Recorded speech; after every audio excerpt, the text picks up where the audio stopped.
Dave does not know what Maltese food is. Guess what, Dave? Neither do they. Yeah, no one does. They just put that down because that's where they're going to be. Just throw some shit out there, make sure there's Zatar on it or something like that, make it different, and they'll be none the wiser.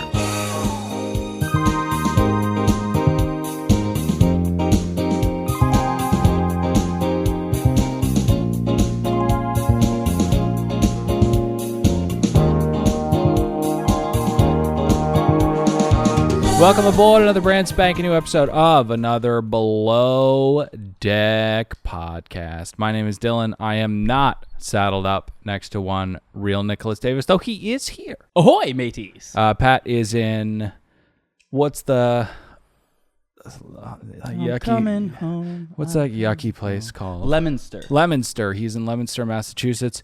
He will be back next week, or is he there for... I think he moved back. Yeah. So we're going to talk to Pat, see when he comes back. But right now we have more pressing things at hand. We have to cover episode whatever of Below Deck Mediterranean. What an episode it was. But before we get into thoughts and pots, do we have any public service announcements? As you guys know, Below Deck Down Under is concurrently airing on Bravo, and so is our coverage. But honestly, that's a bad PSA and a waste of airspace because how could they miss it? It's in the same feed. Dylan, do you have any other PSAs? Well, just piggybacking off that PSA, if you want to get ahead of yourself, if you want the season spoilies, go to Patreon. If you want to hear us cover Housewives, go to Patreon. If you want to hear PMZ, where we talk about, it was a doozy last one. We talked about The Rock's Instagram video where he said that he had In-N-Out for the first time and was combining his tequilas. He's just one of the worst human beings on planet Earth. And I say that comedically, but... he's one of the most annoying people on planet Earth. So patreon.com, lots of really, really good stuff there. And if you do want to just try to live just a little bit like The Rock, go pick up an In-N-Out burger, get Terramana, and go Blanco, half Blanco, half Reposado. Yeah. And you have to get two, and you have to say, I've lived in Los Angeles for 30 years. This is the first time I've had In-N-Out. I've picked up In-N-Out for other people, but this is the first time I've had it. And then call yourself a burger connoisseur. I'm getting hot right now, and we have to talk about Below Deck, but my God, is that man annoying. So, thoughts, pots. What'd you think of the episode? You know what would help, I think, for the time being with the heat? It made me think of it because you said you're hot, but you were a different type of hot, but you're also actually hot temperature-wise. Yeah. I have these things that we don't use at the other studio. They're little earpieces, and I for the heat. For the cans, I think that would be a little bit of a help. And just in case we're leaving this in, Pat's Garage, the place that we record, is a black site operation in the summer months. You could bring any kind of terrorist here and put them in this room and get some really good fucking information out of them. So it's kind of a marvel that we're able to record even half funny things in this room. It's absolutely unbelievable. I'm pretty miserable, but I don't think I would ever talk. So I will just kick off pots and knots and also give my thoughts. And I want to say meh. Duh. And it's sad. Yeah, meh. And it saddens me because this is our first meh episode of the season. Everything's been great, but a lot of montages of people helping out. We're going back to cookie cutter, kind of C-Rat striptease. It's fun and all that stuff, but we've got that tedium, and then we've got Kyle down, and Kyle down is never good. We need Kyle on the field, and then we've got Natasha pulling a Magda, but it's almost worse in a sense. It's just yucky stuff. So I'm going to give it a meh 50 pots. I understand your opinion that it wasn't of the quality quite of what we've seen so far. Yes. But we've discussed it. There's a template to Below Deck seasons, and there's ebbs and flows. So would you say there are waves? Is that what ebbs and flows are? They're waves. But yes, there are waves. It's another great analogy for it. Yeah. And this is... I was just trying to keep it nautical, baby. Yeah. Ebbs and flows is... Oh, is that nautical too? Yeah. Oh, yeah. Yeah, my bad. Yeah, the tide ebbs and flows. Yeah. But I think that this is a ebb or a flow, whichever the down one is. Right. And but I think there's some important stuff that we're seeing that's laying groundwork for what's going to go on in the season. I'm starting to get the sense that production doesn't like Natasha. Even though Dave obviously did an indefensible thing, they seem to really like him. They even put out on their Instagram a little Dave cooking video. When you say indefensible thing, you mean being like soft and overbearingly creepy, like that kind of thing? Yeah. Oh, what am I? Buried the lead. No, he called her a slut. Oh, that. That's totally the indefensible thing. I kind of threw that in with the creepiness. Yeah. Yeah, in the court of public opinion, and I guess in our minds and our hearts too, the slut is worse, but it was a lot of overbearing creepiness, so it kind of caught our eye. There was a lot of stuff there. So everybody agrees that wasn't right, but I think at the end of the day, production actually does like Dave. They bolstered him a little bit by putting out a cooking video. I actually commented and then was like, maybe that's not a good idea, and then deleted from the Another Below Deck Instagram on that video. What did you call him, a slut? No, I said, when does the recipe call for you texting your coworker a slut? Okay. But then I go, JK looks delicious. Okay, yeah.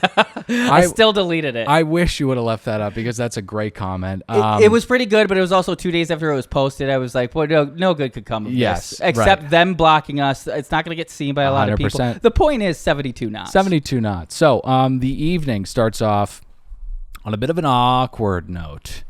Cabin switches. It's like the stuff getting put out on the lawn, but it's in closed CRAC quarters, so it's just a little bit more intimate and there's more friction and it's yuckier. This is the problem when we don't have Pat. I maybe lost you for like a half second, just a thought this way. Yeah. And then I snapped back. You saw me when I reconnected, but I was past what you said. Well, here's the other thing. Pat's probably, what's that shitty place called? Lemonster. I mean, he's probably seen numerous people throw shit out on the lawn in Lemonster. You know, I've never actually seen that. I've only seen it on the pictures, you know?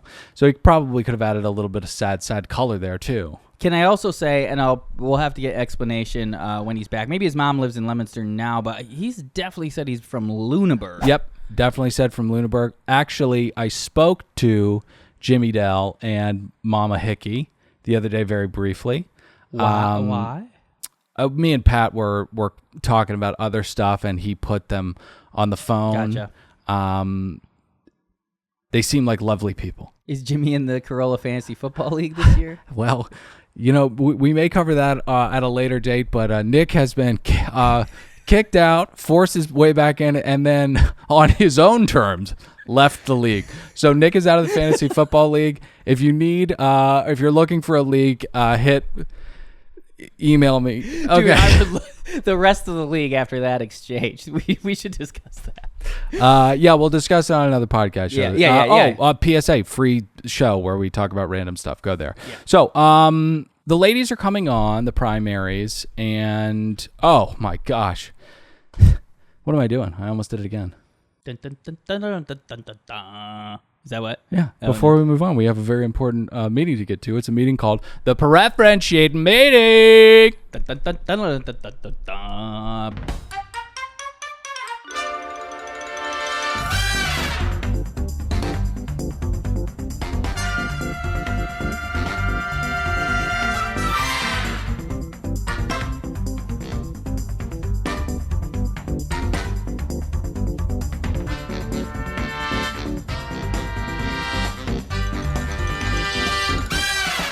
Primary, Christina Rosetto from Redwood City, California. Christina is a real estate agent in the Bay Area looking to celebrate a 50th birthday party with her cousin Dina. Or with China. She and her guests are ready to trade in parenting and work responsibilities for a few indulgent days in the Mediterranean.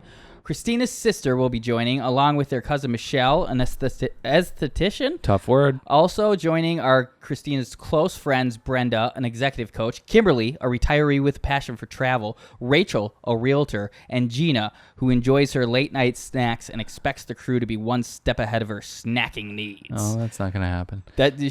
I'm picturing that Chris Farley character when he's a woman in SNL. He's like, lay off me, I'm starving. Yeah, at the mall. Keep this woman snacked up. Yeah, and it's a weird thing, and it's probably not that monstrous, but Below Deck does not do snacks. They do not do late night offerings, and it's something that I would be pretty fucking pissed off about if they were trying to slam me with booze and send the chef down at 8:30 at night or 9, whatever, after he's done with dinner. What else about these Studio 54 cokeheads? Christina is extremely well traveled and lived in London 6 years. Her group is expecting amazing food and cocktails. However, they have completely different tastes and dietary restrictions that will need to be accommodated. While they consider themselves picky eaters, they are hoping to experience locally sourced food from the region that they may not have access to at home. These ladies have a high threshold for adventure and are aiming to get as much time with water toys as possible. Christina and Dina are requesting a dual birthday celebration for their 50th and prefer their cake to be delivered by a shirtless deckhand. Okay. What a scary request and expectation that could be fulfilled. Yep. I mean, you could get a stripper to expect the crew. Yep, they've seen the show. They know they can pull this off. They're fans. For the final night, the group would like to have a decadent 80s-inspired night by throwing a Studio 54 party with no shortage of disco balls and glitter decor. That concludes the preference sheet. Yeah, that was the thing that stuck out to me. I bet they were upset that they could not bring, the fun stuff aboard this vessel. Did you say one of them was retired? Yes. Well, they all looked fairly young. I mean, an early retirement. 50, rich husband. That's retirement age for some. Or established on her own even. Maybe she is just a very industrious entrepreneur that just made it big because of her gumption and brains, and now she's just taking it easy. Yeah, I said that as an option. But speaking of charter guests, though, remember the best case of white privilege that we experienced? The first charter guest, that young guy. Yep. DM the show account, Another Below Deck Podcast _ Yeah. And he was like, "Friend sent me the show. Funny shit." Let's get in that fucking helicopter. All right, so Dave and Tosh are off to a great start, demonstrating their professionalism. They speak in a Daria-like cadence about vanilla sponge cake, and Sandy is just blown away. She's just so proud of them. Meeting adjourned. The old text machine is fired up. That's what Pat calls it, I think. WhatsApp. It is what it actually is. Tasha, a.k.a. Ursula in human form, fires off a little text to the guy whose fucking heart she ripped out and shit on. I am just not a fan of this human being right now. Just far and away, if we're doing a tier system or we're ranking the cast, rock bottom. Reagan got fired, and I have Reagan firmly ahead of Natasha. Mm-hmm. And I'm going to don the TFC here, but I don't think for a second this was her first text to Jabroni. You think she was texting Jabroni while she was with Dave? Yes, I absolutely. I don't think that's not even TFC. I mean, that's, knowing Ursula in human form, that's had to have been going on. Jabroni was getting hit up. I call it TFC under the guidelines that it is different than what the show is trying to show us. Sure. Less Bravo get into our heads with any type of radiation. So Kyle tries to burn Natalia with an iron. Very cute, but taking the second, third stew thing a little bit too far, I think. Luckily, she is spared by the benevolent one and hops into bed for a little footy. And to mishear Storm say that he has a big day. Awkwardness continues. Dave is moving into the same room with Indiana J, who he got into a drunken fight with a few days ago. All I can say is what a television show. What a show. And then they showed Dave Indiana J being a little bit more sympathetic in his OTFs. Super, I would say. In the end of this episode, I mean, he really turns the page. I really just believe they're massaging this the whole way. They like Indiana Jason. They showed some of his funny, sarcastic quips about not caring last week, but still thought he might have come across a little cold-hearted, so then wanted to have some empathy here. Yo, you're saying they pointed a gun at him and said, be like this? No, I think they just chose to show a different side of him. I actually don't think it was forced. Nah, I think it's the former. So let's get to the next day, but before we do, let's take a quick break to talk about athletic greens. Nick, what's a small micro habit you can pick up that has massive benefits? Athletic greens? Yeah, it's definitely athletic greens. I thought that you were going to guess incorrectly, so I was honestly stunned. what I thought of, I tried to go like, zig and zag. That's comedy, surprise. Right. But my mind went to something that I think I shouldn't say in the ad read. Oh, yeah? And then I just blanked.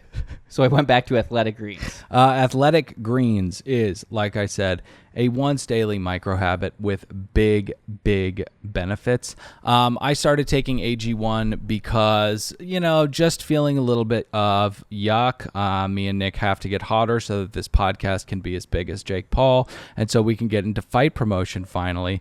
But AG1 is Athletic Greens is lifestyle friendly, whether you eat keto, paleo, vegan, dairy free, or gluten free. Tons of people, take some kind of multivitamin, and it's important to choose one with high quality ingredients that will actually absorb into your body. It costs you less than $3 a day. You're investing in your health, and it's cheaper than your cold brew habit. Plus, does Cold Brew have 7,000 5-star reviews? No, but you know what does? Athletic Greens? Athletic Greens does. So to make it this easy for you guys, Athletic Greens is going to give you a free 1-year supply of immune-supporting vitamin D and 5 free travel packs with your first purchase. All you have to do is visit athleticgreens.com/below-deck. Again, that is athleticgreens.com/below-deck to take ownership over your health and pick up the ultimate daily nutritional insurance.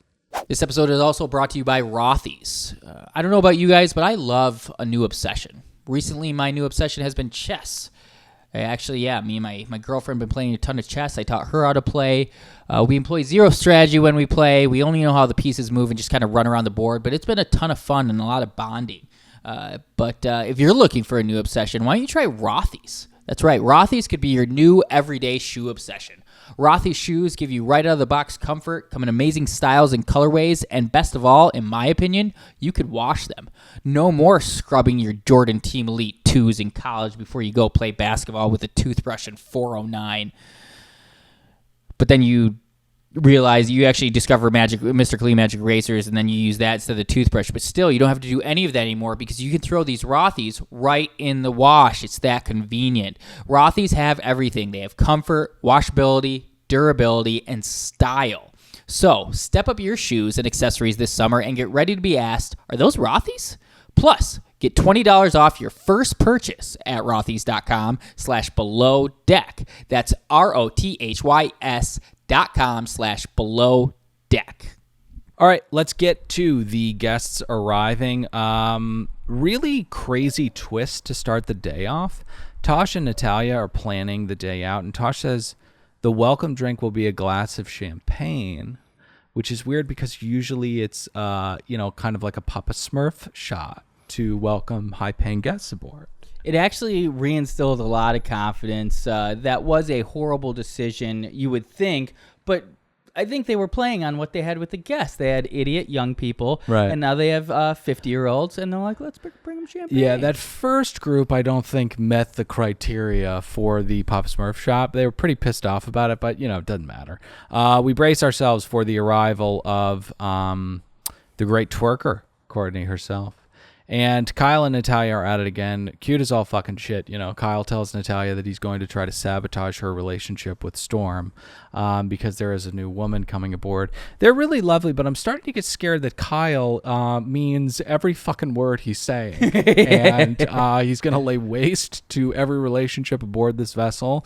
And ultimately, he will rise and say, I'm the captain now. He's kind of like a gay Sauron. I'm scared. Oh, yeah, absolutely. I've definitely came to the same conclusion.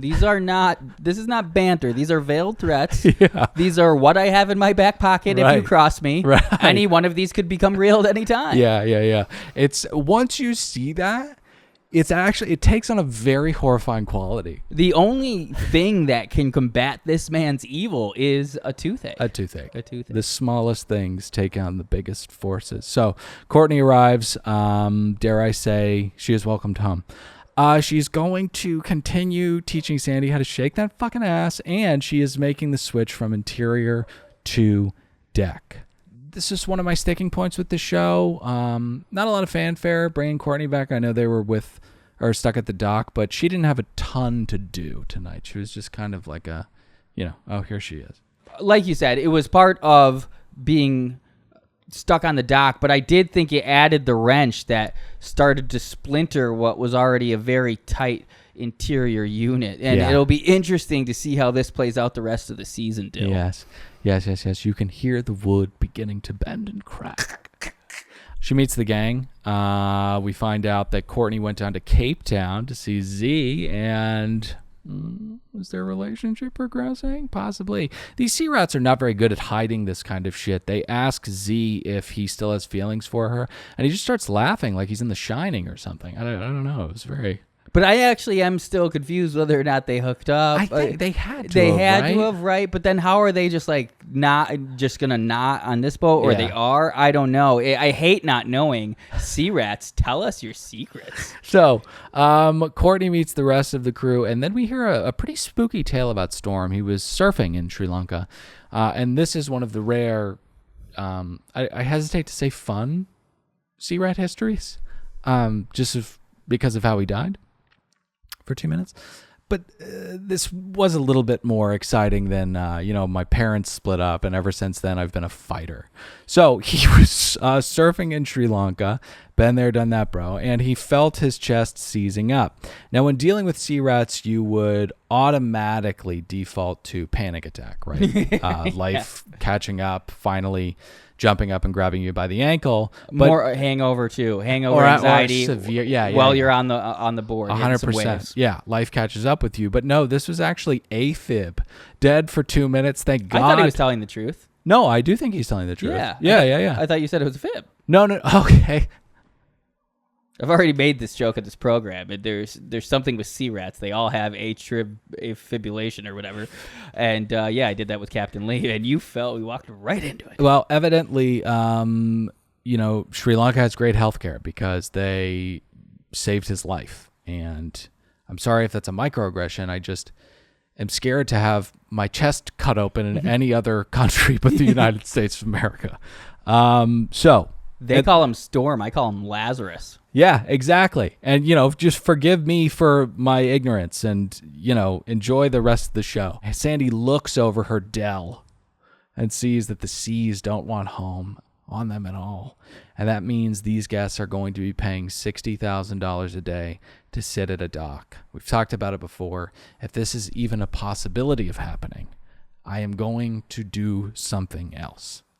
I don't know why people do this vacation. And it's not like, this isn't a 3% occurrence. This is probably about a fifth of the time. I don't know. I don't know the weather in the med, but it's gonna happen. Yeah, it's gonna happen, especially if you're in like the Caribbean or you're anyways. So the guests hop on board. They are given champagne because they're adults, and then they go on a little tour. And Kyle is, he's a white dwarf, and I mean that in the celestial way. I mean, he's such a bright star. He slays these people.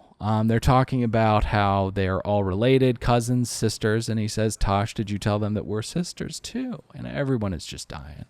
It amps up the dopamine amongst the entire, vacation. And he's a joy. He has great timing, but I will say, this is just an example, with these tense situation, they're all excited, anxiousness, being on their vacation. He's just throwing out words. These aren't tight punchlines. No. Oh, we're sisters too. Right. It just hoots. But it's the confidence and the delivery and the timing, and he's gonna get a laugh every time. Yeah, he's gonna get a laugh every time. We're not at a comedy club. We're on home. Yeah. So, Sandy gives bedside manner another shot. Something that she's been pretty fucking bad at for most of the season. Yeah.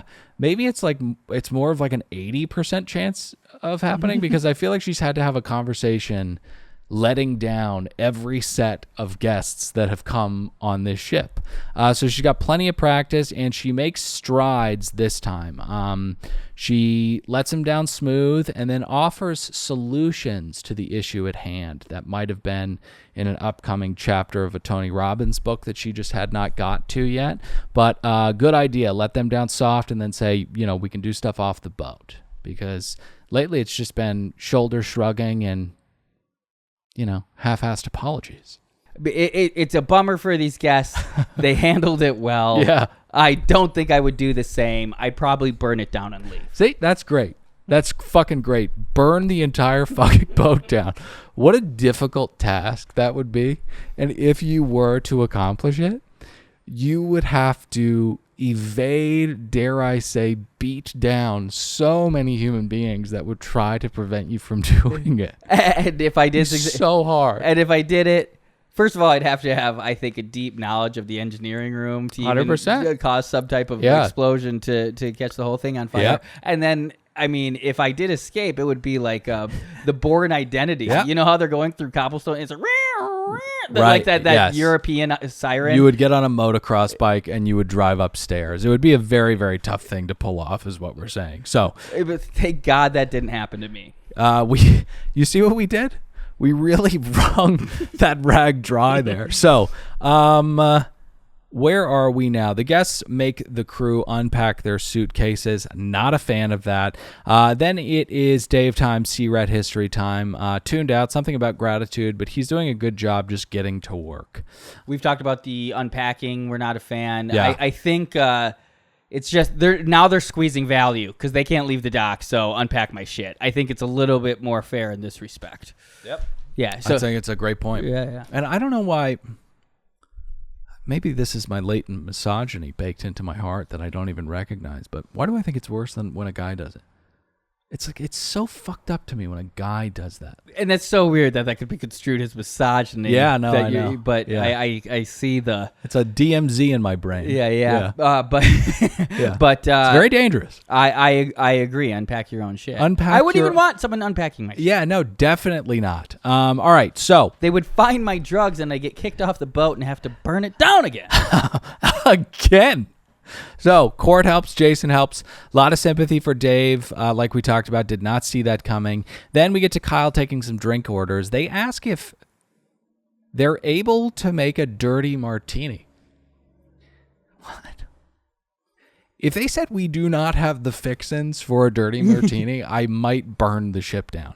Ramos Gin Fizz, I get. That's a little, bit different. But dirty martinis, my God. Maybe they were just being polite. I think they were just gearing up Kyle. They knew that was going to have some back and forth. Yeah. You're not ordering a dirty martini around Kyle and not getting some quips. Do you want it filthy? Huh? You want me to smack around? You want me to spit in that martini's What? mouth? No. Just olive juice, please. And a little vermouth. Dave does not know what Maltese food is. Guess what, Dave?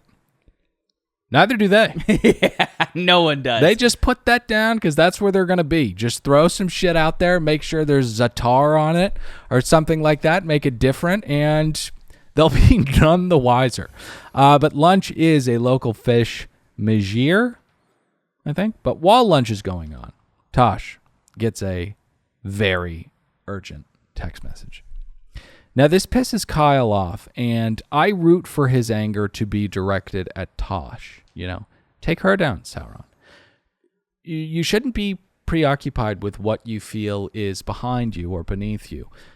If she is third stew in your head, be friendly, have the buddy cop love that we want you to have. Kyle, you need to move up. Natasha is the target acquired. Take her down. That makes so much sense. Yeah. And I'm sure the gears are turning. This is the first. He's like, she's missing. Well, that goes in the book. And then he's going to go to Captain Sandy. He's like, oh, yeah, really great service. I'm not sure where Natasha was the whole time, but it went well. It went well. The guests love them, love the dinner, but it was really weird. Tosh was gone for like 45 minutes. I can't commit to any accents anymore. We didn't. Now I, because yours are better, and then you don't commit. Yeah, but it's also it's a tough putt because he's South African and he has a gay affect, so that's a difficult one. And shame on us, how hubristic of us, if that's a word, to think that we could have pulled that off. But this does make him upset. And I am, completely understand it. Lunch is not that big of a deal. If it was dinner, I'd be a little bit more pissed off. But the big thing is that she is the head of the department and she is boy crazy on the job. Now, I've said this a couple times. You say that I sound like a dad when I say this, but I don't like boy crazy because I don't think that boys deserve boy crazy, and especially not on the fucking job. Okay, it's just nuts. They're just trying to get in your pants, Natasha. Yeah. I know a wolf when I see one. So, You'll just be another notch on the old belt. love yourself. Natasha. So, Chris. Maybe he could take you out when he comes to Dylan's door and shakes his hand. Goddamn right. I'll tell you what. Somebody pulls up and fucking honks and expects my daughter to go out, and they're going to film a fucking TikTok while she walks to the door. It's not going to... I don't want to have children. It's going to be my shotgun getting in shotgun. All right, so Chris heads over the tour of Malta. What a guy. Drops the golf carts off for a historical tour of the city. And these carts trigger memories of one of the greatest games on planet Earth, the masochistic invention of the Scots, that being golf. Z speaks romantically of the muscle memory required to play the game, a war I know all too well. Shot 8 over on the front 9 last weekend. Smoked a blunt on hole 10. 18 over, back 9.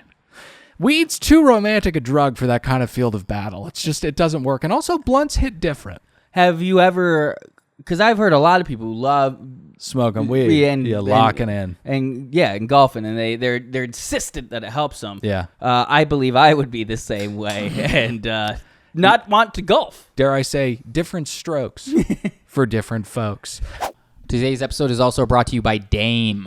Let's be honest. Sex is better when everybody's enjoying themselves. That's why Dame Products designed Eva, the first hands-free vibrator for couples. That's right, robots are taking over, and then the bedroom is no different. Boost pleasure and connection for all with a little toy that won't get in the way. Use our exclusive code Below Deck, one word, to take 15% off your first order at dameproducts.com. That's Below Deck at dameproducts.com to get 15% off your first order. Sharing pleasure during intimacy not only feels good on your body, but it can increase your emotional connection and decrease your stress level so you can take those good feelings with you throughout your day. So bang early in the morning, use Eva so it's hands-free and everybody's enjoying themselves. And most of all, use promo code Below Deck at dameproducts.com for 15% off. Sexy time's over until this is over. Listen to us and then sexy time again. dameproducts.com. Below Deck, 50% off. Sexy time. Let's move on to Tosh crying to the guy that she cheated on. She calls her ex and begins sobbing about how she does not deserve him. And this makes me want to throw up lining. Like, people like this, I'm not angry about the cheating. They annoy me because of the black hole of melodrama. It's like, listen, you cheated, fucking take care of it. You know, this is a mammalian thing. Be with somebody. If you cheat on them and it's over, fine. But please don't leave work, and please don't make this show about you crying and being this serial love addict and Ursula in human form. It's just, you're just awful to watch. And yeah, it's going on episode 6, and it doesn't seem to be slowing down. No, it is a constant. It's not good. It's not good. It's just not. All right, so you think I was too hard on her? No, is she a sympathetic character to people, you think? I think it's pretty split, and it goes back to, like, everybody knows Dave acted a fool. Right. So, like, he's got a legion of people that are just anti-him, which makes them support Natasha. But a lot of people are picking up what you're laying down. Yeah. They're not liking it seems to be a pattern with her. If it wasn't these two guys, it seems like it might be two other guys. Well, and it's toxic relationships in general. They're both fucking annoying. It's like, go fucking figure your shit out, sea rats. Go skiing, Dave.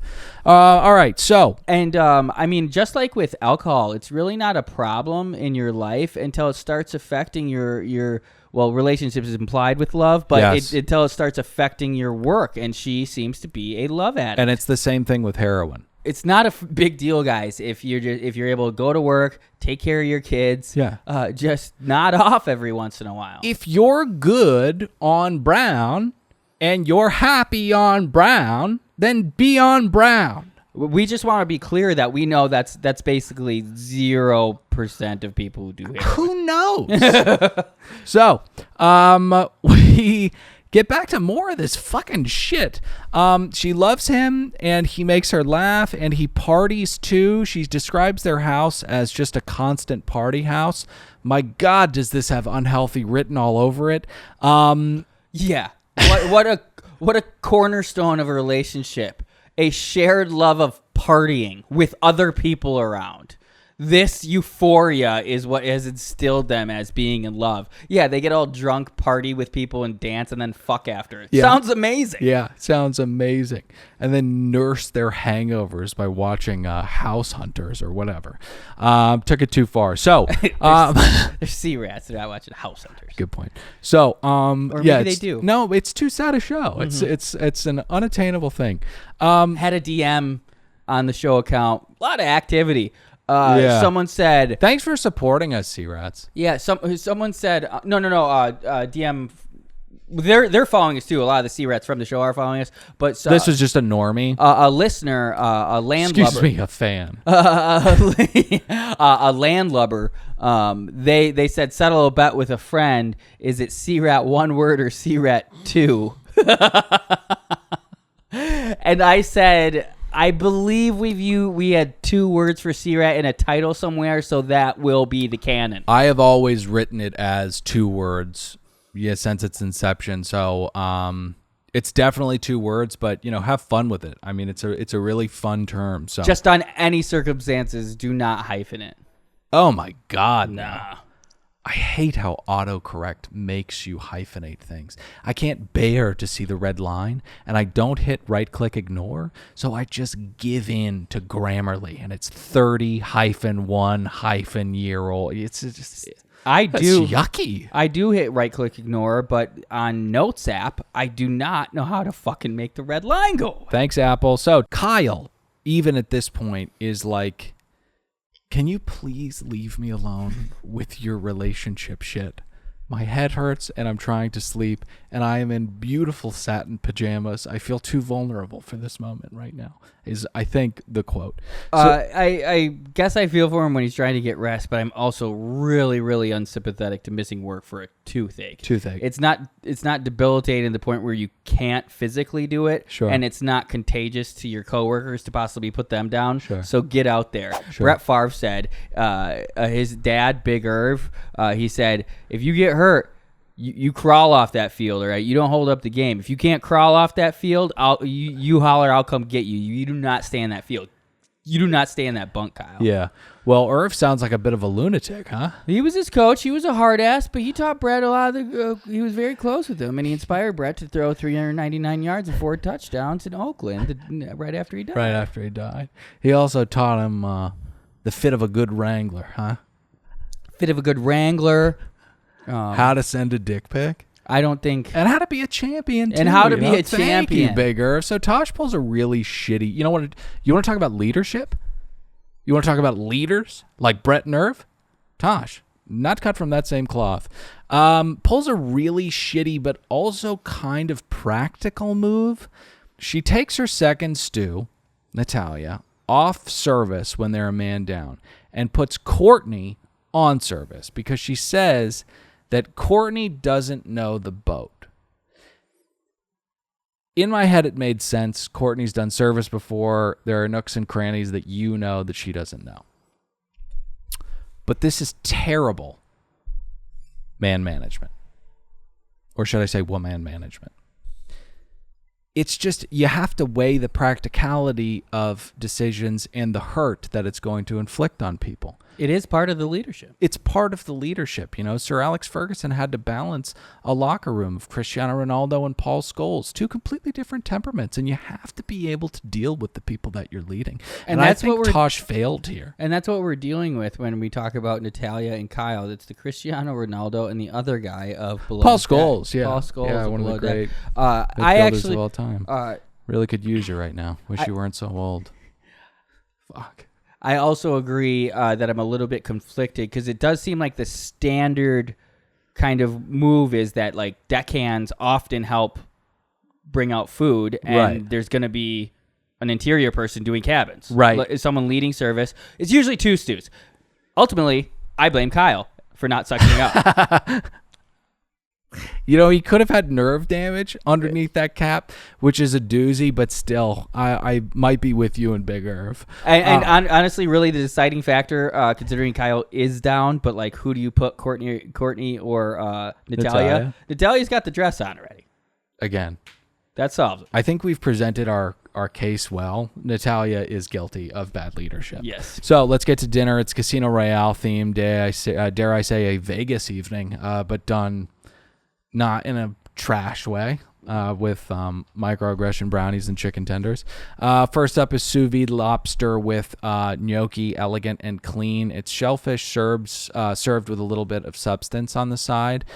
Take note, Pizza Rat. That's how you do it.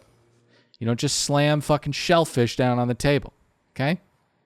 Fucking lazy bitch. Another DM in our show account. Yeah. Pizza Rat said, "When we talking?" Oh, so excited. Yeah, I was like, "Tonight," Yeah. but he hasn't responded. But we'll figure that out. I'm so excited to talk to him. And maybe it's like with every sea rat that we talk to. I don't think it will. I don't think it will be either. I was lying in my throat there. I could feel it. And which you meant that we go in pretty abrasive and usually soften up to them because they're regular people. Right. They're just regular people. But I think what we're dealing in the case in the case of Ryan is a damaged sociopath. I think he's also a regular person, but he's a regular person who's from Philadelphia. Right. Yep. The lobster and the gnocchi is a lovely dish, but it seems to be the only one. There's asparagus that accompanies this, but then we really just get to what is a lovely but also sloppily avant-garde cake.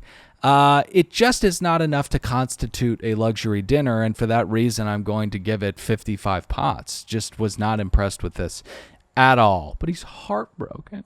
I give extra points anytime I struggle to pronounce whatever is being served, and I think he even fucked it up too. Gnocchi? That one. That's plus seven pots for me.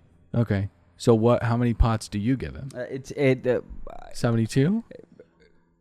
Yeah, probably. And actually, I don't rate them because I leave it to you because I don't know anything about food. As example that I judge it based off how hard it is to pronounce. Well, you know about food. You just know about your food. Yeah. That's wet food. Yeah, I am really nailing down some of the more like fast casual salads around Silver Lake. Yeah. Oh, the Habit one, the Habit Cobb. Okay. Double protein. Yeah, Cobb. The Spitz. Spitz does a good one. Lamb's double lamb salad. Yeah. The Cobb is kind of like You called it the white trash of salads. Yeah, I was gonna say trailer park. Yeah, the white trash of salads. That's stuck with me. It's so appropriate, but it's also so nutritious. So super nutritious. So, when you have this kind of fanfare that we're about to see next, back hair and abs and stuff like that, you do not need to blow them away with food. Stripping again, I guess it's a trademark of the Below Deck franchise. Any thoughts on the sexy time? Just that, I mean, at least Z said it. Like, no one really wants Z to strip on them. He doesn't have a good body.